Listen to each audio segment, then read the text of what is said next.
here a half hour early. Sorry if there was any confusion about that. We usually start at 5:30, and I don't know what happened, to be honest. I don't know. This is why I need Jen to come back to the States. She's the one side of my brain. Is it the right side or the left side? I'm not sure. I am working on, let's see, if you are watching, will you let me know if you can see my poll? I have a poll on the Facebook. Oh, here we go. Publish now. Okay. So the question is, are you currently expecting?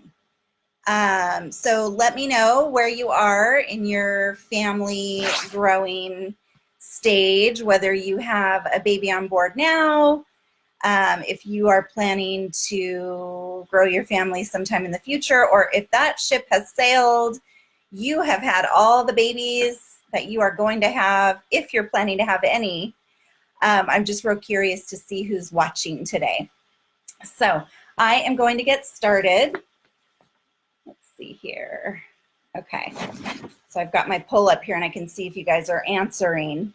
I am Amy Moy, and I am a certified Cornerstone birth doula, a certified Cornerstone childbirth educator, and I'm also a placenta specialist.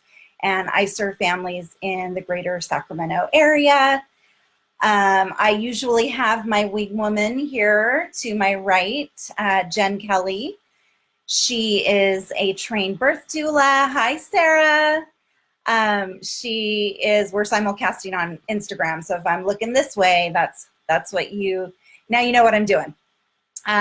Jen is a trained birth doula and a trained Cornerstone childbirth educator as well. She is my co-partner, my co-teacher, my co-fab badass doula. And we have a lot of fun co-teaching our childbirth preparation classes to the greater Sacramento Bay Area. She is out of the country right now, so I am flying solo. This is my second week in a row. Last week, not sure if you tuned in or not, I talked about sex after childbirth, the ins and outs, and when not to. I really did not mean that pun, by the way. I'm so sorry. Forgive me. It was really long. It was like 51 minutes long, like 51 minutes. It was about 51 minutes. And it was chock full of good information. So while we know that the typical Facebook viewer will watch like a 20, 25-minute video, this one you got double. So totally understand if you watch that one in installments. It is full of really great, useful information for yourself if you're currently expecting or have recently had a baby and are thinking about bringing intimacy back into your relationship with your partner or partners. And it's a great one to share with your partners so that they understand from your perspective kind of where you're coming from physically and emotionally.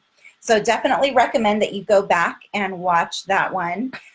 This is our Facebook Live number 6 for Sacramento Cornerstone Childbirth. That is the joint project that Jen, my absent wing woman, and I have put together so that we can bring some really great practical evidence-based information to the Sacramento Bay Area.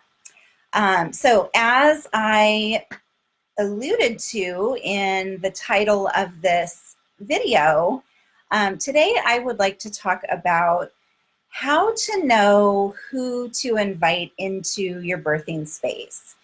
The short answer is the fewer people as possible is the most beneficial scenario, but there may be people in your life who will serve a really great and helpful role for you during your labor and birth. So today I would like to offer some tips and tricks. Some of it we cover in class. I'm not going to go into it as in depth as we would during our childbirth ed class. So there's our carrot. So if you want more good information, we definitely recommend that you sign up at saccornerstonechildbirth.com. Forgot to say, do not adjust your screen. Yes, I have purple in my hair. Today was my daughter's homeschool co-op crazy hair day. So I got in on the fun, and there you go. It's just chalk. I probably won't have it next week. Okay, I want to get down to it. I'm going to try to keep this video a lot shorter than last week. Still chock full of great information, but definitely want to keep you engaged. So if you haven't already answered the question, are you currently expecting? Please take our poll. If you are watching this on the replay, you should still be able to answer the poll just to give us a feel for who's watching. I see that a couple of my colleagues and friends are signing on. Hey, Jazz. Hey, Ryan. Thanks for stopping by.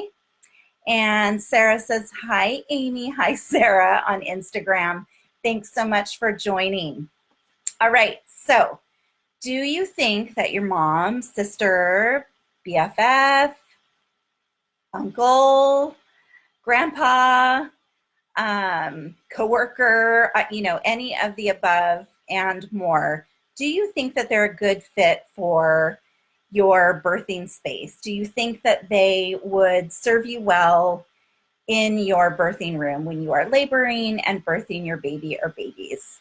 So we say maybe they are, maybe they aren't. And I want to help you figure out who's a good fit and who's not such a good fit. So I'm going to start with the question that is, when we talk to our BFF, our mom, our granny, when we talk to them about whether or not we want them in the room, and often, to be honest, we don't have to start the conversation.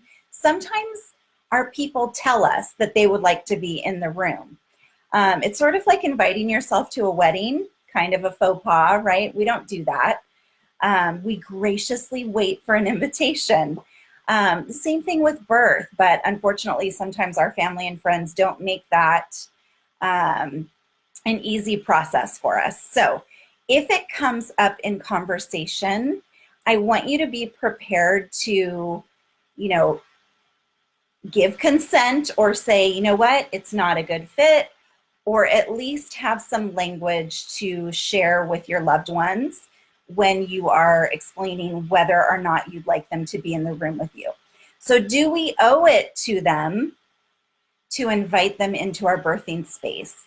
And what we say in our classes is that birth is not a spectator sport.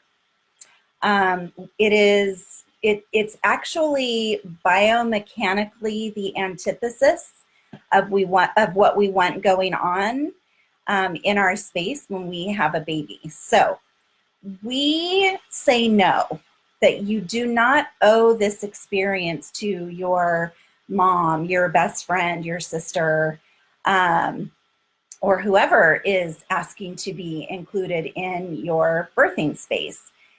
Now, that's not always easy to say. We don't all have relationships with those people in our lives where we can just be straightforward with what we're thinking and feeling. Actually, I love you so much, but it's just not a good fit for me. My partner and I are really trying to keep this a private experience. We're following the advice of our doula. We're following the advice of our midwives. Those are hard conversations to have, and we fully acknowledge that. We do definitely recommend that you have that conversation before you are in labor. It's a lot easier to, prepare for it, to have your defenses up if you need them to be up, to have a difficult conversation. Some of us do better with confrontational kinds of conversations than others.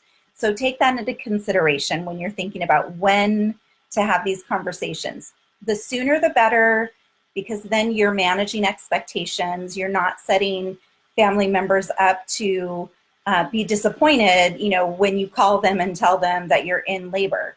Hot tip, you actually don't need to call everybody and tell them you are in labor. So if you are looking for a more private experience, a lot of my clients will send a text and then they'll put their phone on do not disturb and they won't answer any questions.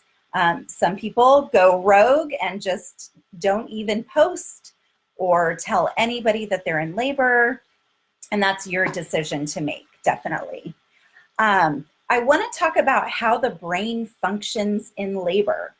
So Julie Tilsner, and I'm actually going to hold up the book that we teach from today. So this is the Cornerstone Method of Childbirth Education. This is the beautiful workbook that all of our students get. Can you see that, Instagram? Isn't that gorgeous? What we love about this book is that it is just so full of,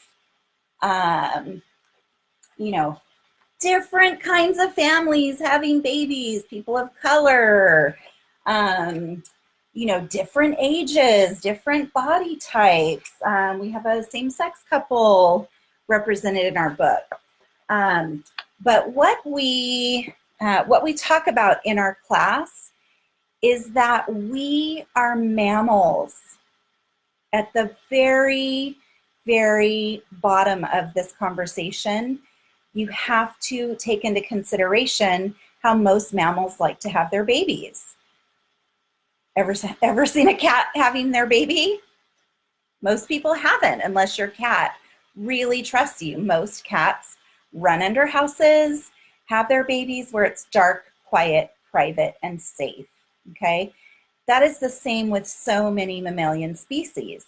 And it's because we're not sure as mammals, you know, at the very most primitive part of our brain, the back of our brain, we're not sure if it's safe to have babies if we don't feel safe.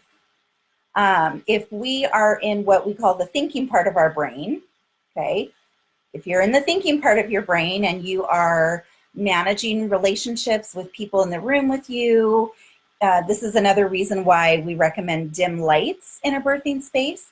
If there are bright lights, bright artificial lights, getting into the thinking part of your brain where you're wondering, is it a good time to have a baby? Okay, so we like dim lights, we like to limit observers. And that's because when we're in the thinking part of our brain has a chance to wonder, you know, should I keep this labor going or should we stop? Should we slow things down, space contractions out, you know, and whereas somebody was having a really wonderful labor, chugging along, great labor pattern, what is called like an adequate contraction pattern to many care providers.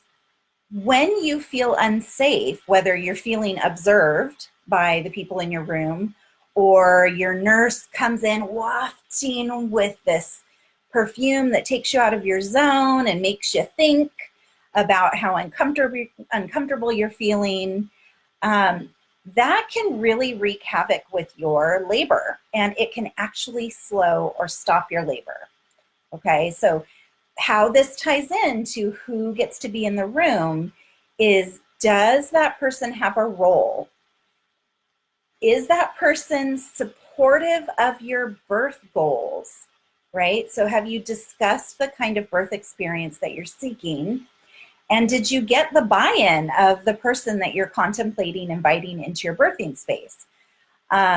Moms are notorious for, you know, yes, I'm on page, I'm on board with what you plan to do. I think it's great, you're gonna do great, you're so strong. And then in the birthing rooms, what Jen and I see often is this, ooh, oh, honey, are you okay? Right, look at my face, okay? If you are a birthing person and you're doing everything you can to cope with each contraction, and somebody is looking at you like, ooh, you must really be in misery, you know, that is not the most affirming response to your labor. And, you know, no disrespect to moms, you know, I think 20, 30 years from now when my 6.5-year-old is in labor, yeah, it's going to be a challenge to see her in labor. I will tell you full disclosure, my wife carried our daughter, and I was a support person during the labor, and we had planned a home birth and ultimately had a home birth. But there was a moment at about hour 13, 14, where, she was hanging on my neck and saying her mantra that was working for her. And I was supporting her and telling her how wonderful she was. But internally, I was perceiving her to be suffering. And I, as her loved one, wanted to rescue her from that. I wanted to call it and say, let's get in the car, let's go to the hospital, let's get you out of this misery. And I didn't say those things because I knew what her birth goals were. And I wanted to be supportive. And I was writing her story for her, wasn't I? She wasn't asking for help. She wasn't asking for pain management other than, the coping measures that we were using. But I wanted to rescue her from that. So, and I, being the partner, wanted to do that. So if it was my daughter, I might have made that face, and so you really need to think about, is that person going to be on board? Are they going to serve a purpose and a role? And are they going to ultimately be supportive and respectful of your plan? And here's another question you should consider. Do you have the kind of relationship with this person that you're considering to where you can say, yes, you're invited into my space, and if ultimately it's not working for me, I'm going to ask you to leave, and I need your feelings to not be hurt. I need you to be understanding and supportive of that decision. So you need to get that buy-in. And then in the moment, you or your partner, depending on who, or your doulas can handle these difficult relationships for you as well, or help you navigate them. You need to be able to say in that moment, I thought this was going to work. It's not. I need you to leave. I love you so much. We'll let you know when the golden hour has passed, and we'd love for you to come back and meet the baby. Okay, so if you have that kind of relationship where you can say that assertively and not be worried about damaging relationships, then maybe they're a good fit for you. Some other questions we want you to consider. So modesty tends to go out the window at some point during most labor. So we talk about an emotional signpost during, it's sort of emotional, but also physical, right? So during early labor, most of us are still modest, we're clothed, but during active labor and transition, we say all bets are off. We observe people throwing clothes off, they're hot, they're cold. It's like a Katy Perry song, right? So, you need to be able to be naked in front of this person. That person needs to feel comfortable with nudity. Newsflash, but sex sounds sometimes erupt during labor. So sometimes labor sounds like sex. And hi, Tiffany. Hi, Diane. Thanks for joining. If you're comfortable making those primal, sounds that sound like sex, then again, this person might be a good fit for your birthing room. But if you're on the shyer side, or, maybe you don't want your dad in the room hearing you make those sounds or seeing you fully nude, those are all things that you need to consider. Definitely recommend everyone having a role. And I've already said this, right? Is the person going to be providing hands-on coping measures? That's great. We invite other people into our classes. So not just partners, but if someone else is going to be in the room with you. We've had a mom come to a class before who was planning on supporting during the labor. So, we want those people well-trained. We want them well-prepared to provide those coping measures. But are they going to serve a physical role? Perhaps they're going to serve an emotional role. So, some people like to be, spurred on a la cheerleading style. So you're doing great. This is normal. Your body's working perfectly. Those kinds of things can be really helpful. So if they're serving a physical or emotional role and not just sitting in the corner making faces at you, then maybe they're a good fit for your birthing space. I want to stop now and see if there are any questions. For those of you that just signed on, oh, how funny. It looks like everyone who's taken the poll so far has said, that ship has sailed. Everybody's had their babies. So congratulations to you guys. You're all done. I want to see if there are any questions. Again, for those of you that just signed on, I'm going to try to keep this one shorter. Last week was super long. And so I don't want to bombard you with too much information. And we've got all the time in the world to come back to these topics. So I just realized I'm catching a funny shadow. So, ooh, that's fun. The lighting is really weird this evening. So thanks for bearing with me. Any questions? I don't think I see any. All right, well, I think I'm going to wrap up. So let me just make sure that I've covered everything I want to cover. So do we owe it to them to be in our birthing space? Hopefully by now you are starting to let it sink in that you don't. You know, one thing that I share with my clients is that these last moments of your pregnancy, labor, and birth, they most likely are your last moments to be selfish, right? So when you have that beautiful baby in your arms, you are going to be operating from a more selfless perspective. So if you're being selfless, you're thinking about the needs of your baby before the needs of yourself, right? Sometimes to our detriment.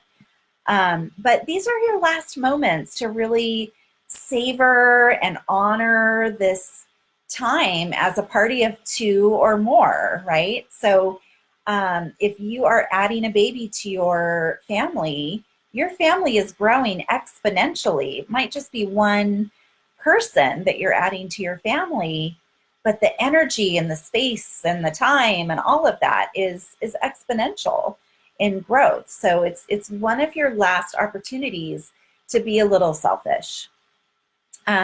We talked about how your labor can slow down significantly or stop. We've seen it happen. We've seen labors become very prolonged. I'm thinking of one birth in particular, sort of early on in my career, where the birthing person did say in the moment that she was okay with it. And of course, if the birthing person says it's working for them, it works for me, right? So my role as a doula is to support them in their needs. But their guests in the room were watching court TV. And, for some people, the TV can be a nice distraction. But when you're watching TV, you're here, right? You're thinking about what you're seeing. And if you're not in the back of your brain getting a little primal, and really surrendering to your contractions, your body starts to wonder if, it's a stressful situation. And really at the bottom of it, if there's a saber-toothed tiger on the outside of the cave, right? We talked about how we're mammals and we birth in caves. This is one of the favorite things of a doula, is to create a cave-like environment in your birthing space. So dim lights, quiet, limiting observers. Those are all very essential for moving a labor along and truly shortening a labor. So unless baby's in a funky position in your pelvis, this usually will shorten your labor if you produce that kind of an environment. Okay, so the last thing I'm going to say about setting boundaries is just to reiterate that it's always better to have these conversations ahead of time. So don't wait until you're in labor to have these hard conversations, not only because it's going to bring you into that front part of your brain, the thinking part of your brain, but it puts more stress on you, right? So stress hormones are the arch nemesis of labor hormones. So cortisol Stress hormones are the antithesis of oxytocin. So we just got a kitten, and that's our kitten thrashing my classroom. Sorry about that, guys. And we talked about everybody needing to have a role. So that's essential. Would love to know what else you're thinking about in terms of inviting people into your space. Another big question is, do I have my older children in the space with me? So if you guys would like us to talk about that in a future video, we would be more than happy to do that. So I'm going to give you my details about how to contact me, how to contact us to register for a class, where you can get one of these gorgeous Cornerstone Method of Childbirth Education books. This is not only a great resource for your current labor, but also for subsequent pregnancies. And you don't have to take a class to get this book. Cornerstone should be paying me for this, right? You can actually order it on Amazon. So if you want to check it out, find this title on Amazon and you can purchase your own copy. All right, so I am Amy Moy. My personal doula business is Riverbend Birth Services, and you can reach me at riverbendbirthservices.com. My Facebook business page is Riverbend Birth Services. My Instagram handle is Sacramento Doula. And my email is amy@riverbendbirthservices@gmail.com. I'm sorry, did I say that right? Amy? No. Anyway, I'm going to fix that in the comments. I'm very distracted by the kitten right now, so I am going to wrap up. But you have lots of different ways to contact us. It'll be in the comments. And Jen's business is Belly to Bliss Birth Services, bellytobliss.com, same name for Facebook. And you can reach us together at Sacramento Cornerstone Childbirth at saccornerstonechildbirth.com. And you can call my number. I field all of the phone calls about our class. So that's 916-769-7648. The email for Sac Cornerstone Childbirth is saccornerstonechildbirth@gmail.com. Thank you so much, everyone. I'm just going to check to make sure there aren't any questions. Really appreciate you coming by. Hopefully Jen will be back with me next week. So I will be over here. Jen will be to my right, and we will be filling you up with lots of great information.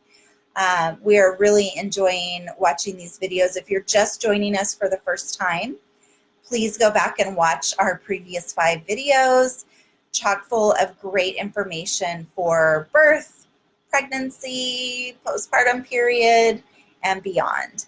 Thanks so much, everybody. Have a great day.